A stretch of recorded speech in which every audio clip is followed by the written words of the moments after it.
তাফশালু, তোমরা সাহস হারাবা, ওয়া তাযহাবা রিহুকুম, তোমাদের শক্তি কমে যাবে, পাওয়ার কমে যাবে। তাহলে আমরা যদি নিজেরা মারামারি করি, আমরা নিজেরা যদি বিচ্ছিন্নতায় লিপ্ত হই, আমরা যদি মতানৈক্য করি, তাহলে আমাদের শক্তি কমে যাবে, ঠিক কিনা? আমরা শক্তি কমাবো? আচ্ছা, ছোট্ট একটা বাঁশের কঞ্চি যদি আপনারা দেয়, পায়ের মধ্যে ধাক্কা দিয়ে ভাঙতে পারবেন না? এরকম বাঁশের কঞ্চি যদি 20টা একসাথে জোড়া লাগায় দেয়, ভাঙতে পারবেন? কথা বোঝে নাই মনে হয়। চিকন একটা বাঁশের কঞ্চি দিলে ভাঙা যাবে না?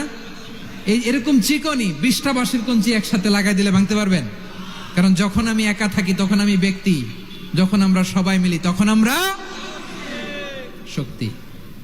আমরা যেন শক্তি না হারাই। আমরা বিরোধে লিপ্ত হলে আমাদের শক্তি কমে যাবে। এই হচ্ছে 1 নম্বর ডিসঅ্যাডভান্টেজ।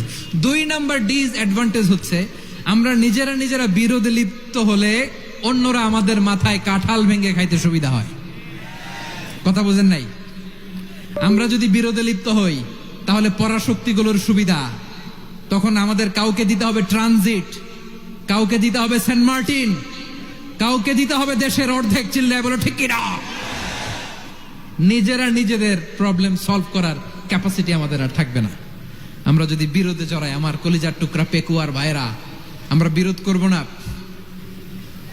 আমরা বিচ্ছিন্ন হব না।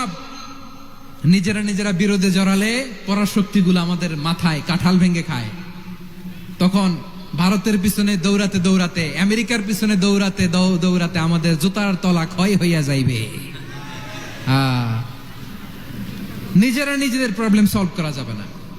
আমরা যদি অন্যের পিছনে না দৌড়াতাম আর এই বিরোধকে থামাতে পারতাম, বাংলাদেশ আজকে যেখানে আছে তার কমপক্ষে 50 গুণ সামনে থাকতো। চিল্লায় বলেন ঠিক কিনা?